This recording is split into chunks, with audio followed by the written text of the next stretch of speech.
ବନ୍ଧୁଗଣ, ଶନି ଦେବତାଙ୍କୁ ନ୍ୟାୟର ଦେବତା ବୋଲି କୁହାଯାଏ।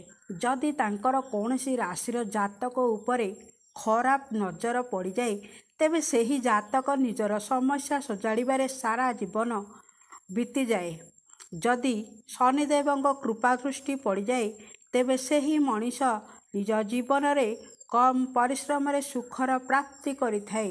ତେବେ ସେହିଠାରେ ମା ଲକ୍ଷ୍ମୀଙ୍କୁ ଧନର ଦେବୀ କୁହାଯାଏ। ତେବେ ଭିଡ଼ିଓଟିକୁ ବଢ଼ିବା ପୂର୍ବରୁ ଭିଡ଼ିଓଟିକୁ ଗୋଟେ ଲାଇକ୍ କରି ଚ୍ୟାନେଲଟି ଗୋଟେ ସବସ୍କ୍ରାଇବ୍ କରି ଦିଅନ୍ତୁ। ପ୍ରତ୍ୟେକ ମଣିଷ ଚାହିଁଥାଏ ତାର ଜୀବନରେ ମା ଲକ୍ଷ୍ମୀଙ୍କ କୃପା ରହିଥାଉ। ଆସନ୍ତାକାଲିଠାରୁ ଭଗବାନ ଶନି ଓ ମା ଲକ୍ଷ୍ମୀ କିଛି ରାଶିଙ୍କ ଉପରେ ପ୍ରସନ୍ନ ହେବାକୁ ଯାଉଛନ୍ତି। ତ ଆସନ୍ତୁ ଜାଣିବା ବିସ୍ତାର ଭାବେ। ମେଷ ରାଶି, ଆପଣଙ୍କ ଉପରେ ଶନିଦେବ ନିଜର କୃପାଦୃଷ୍ଟି ରଖିବେ। ମାନ ସମ୍ମାନ ପ୍ରାପ୍ତ ହେବ। ଆଗାମୀ ସମୟରେ ଆପଣଙ୍କୁ ସଫଳତା ହାସଲ ହେବାର ଯୋଗ ଅଛି। ସ୍ୱାସ୍ଥ୍ୟ ସମସ୍ୟାରୁ ମୁକ୍ତି ପାଇବେ। ଶତ୍ରୁଙ୍କ ଉପରେ ବିଜୟ ଲାଭ କରିବେ। ଘର ପରିବାରରେ ଖୁସିର ମାହୋଲ ରହିବ।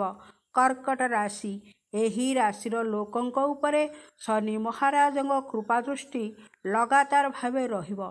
ଜୀବନରେ ଯାହା ସବୁ ସମସ୍ୟାରେ ରହିଥିଲା, ତାହାର ଅନ୍ତ ଘଟିବାକୁ ଯାଉଛି।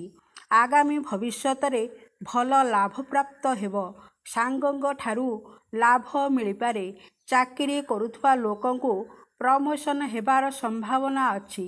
ବିଛା ରାଶି, ଏହି ରାଶିର ଲୋକଙ୍କୁ ଆଗାମୀ ସମୟରେ ମନ ଚାହୁଥିବା ଚାକିରି ମିଳିବ। ଆଗାମୀ ସମୟରେ ଅଟକିଥିବା କାମ ପୂରଣ ହେବ। ସବୁ କଷ୍ଟ ଦୂର ହେବ।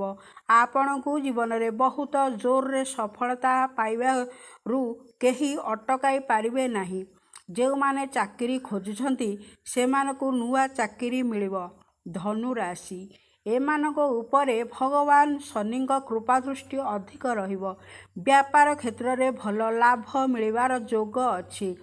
ସଫଳତାର ଅନେକ ପ୍ରକାରର ମାର୍ଗ ପ୍ରାପ୍ତ ହେବ। ଧନଜନିତ ସମସ୍ୟା ଦୂର ହେବ। କାର୍ଯ୍ୟକ୍ଷେତ୍ରରେ ମାନ ସମ୍ମାନ ମିଳିବ। କାରବାରରେ ଦିନକୁ ଦିନ ଲାଭ ବଢ଼ିବ। କୁମ୍ଭ ରାଶି, ଆପଣଙ୍କ ଉପରେ ଶନି ମହାରାଜ ଅତ୍ୟନ୍ତ ପ୍ରସନ୍ନ ରହିବେ। ଜୀବନରେ ସବୁ ବାଧାଗୁଡ଼ିକ ଦୂର ହେବ। ପ୍ରେମ ସମ୍ପର୍କରେ ଯେଉଁମାନେ ଅଛନ୍ତି, ସେମାନଙ୍କର ପ୍ରେମ ବିବାହର ଯୋଗ ଅଛି। ଆପଣଙ୍କ ଦ୍ୱାରା କରାଯାଇଥିବା ଚେଷ୍ଟା ସଫଳ ହେବ। ଆର୍ଥିକ ସ୍ଥିତି ମଜବୁତ ରହିବ।